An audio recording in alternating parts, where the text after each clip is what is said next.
Hello everyone, তো ফের আমি যাচ্ছি মামার বাড়ি। মানে আমার মামার বাড়ি যাওয়া তো শেষই নেই। আর গিয়ে দেখলাম মামিমা ছাদে গিয়ে সব মোমবাতি দিচ্ছে, আর আমার জিজু দেখো এই ফুচকাগুলোকে নিয়ে একটু বাজি ফাটাচ্ছে, তো তোমাদের সাথে শেয়ার করলাম। আর দেখো ওই ডলু পট্টুকে গুছিয়ে দিতে কত সুন্দর লাগছে দেখতে দুজনকে। তো আমরা বেরিয়ে পড়েছি ঠাকুর দেখতে যাওয়ার জন্য। আমি কোনোদিনই মানে মামার বাড়ি যাই না, ফার্স্ট টাইম পুজোর সময়, মানে কালী পুজোর সময়। যেহেতু আমাদের বাড়িতে পুজো হয়তো এবছর হতে পারেনি, তো মুডটা স্যাড ছিল, তো তার জন্য মামার বাড়ি চলে গেছি। আর মামার বাড়িতে রাজারহাটের দিকে গেছিলাম ঠাকুর দেখতে। তো এই থিমটা আমার খুব ভালো লেগেছে, তাই তোমাদের সাথে একটু শেয়ার করলাম। আর এই দেখো নাগরদোলা তো আমার খুব পছন্দের, বাট আমার সাথে ওঠার কেউ নেই।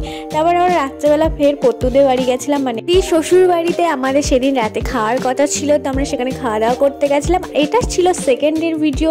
সকালবেলা উঠেই আমরা গাছ কিনতে চলে গেছিলাম, মানে ফুল গাছ বাড়ির জন্য। তো অনেক কিছুই ছিল যেগুলো আমাদের খুব পছন্দ হয়েছিল, আর আমরা সব কিছু নিতে মানে পারিনি, কমপ্লিট করতে পারিনি বলে আমরা রাত্রেবেলা আবার এসেছি। মানে সন্ধ্যেবেলার টাইমে একটু ভাইদের সাথে ঘুরতে গেছিলাম, সেই জন্য আসতে পারিনি। তারপর আমরা ফের জিজুদের বাড়ি এসেছি ঘুরতে। মানে আর যে জিজুদের বাড়ি ঘোরা শেষ হচ্ছে না, আর দিদি জিজুর সাথে ভিডিও কলে কথা বলেই যাচ্ছে, ওদের কথা শেষ হচ্ছে না। আমরা কি করছি না করছি জেনে জেনে মাথা খারাপ করে দিচ্ছে। আর জিজুর নিজের হাতে বানানো, মানে পুরো থিমটাই নিজের মাথা থেকে বের করে জিজু বানিয়েছে, আর সেটাও আমরা দেখতে গেছিলাম। সেদিন পুজো ছিল যেহেতু। তো আর এই দেখো না, জিজু ভূতও বানিয়েছিল। ভূতগুলো কাদের মতো দেখতে বলো তো। তো তারপর জিজু আমাদের ভোগের প্রসাদ নিয়ে এসে, মানে খিচুড়ি, যেটা আমাদের খুব ফেভারিট, তো আইসক্রিম খেয়ে আমরা বাড়ি চলে এসেছি। দেখাবো next video. Thanks for watching.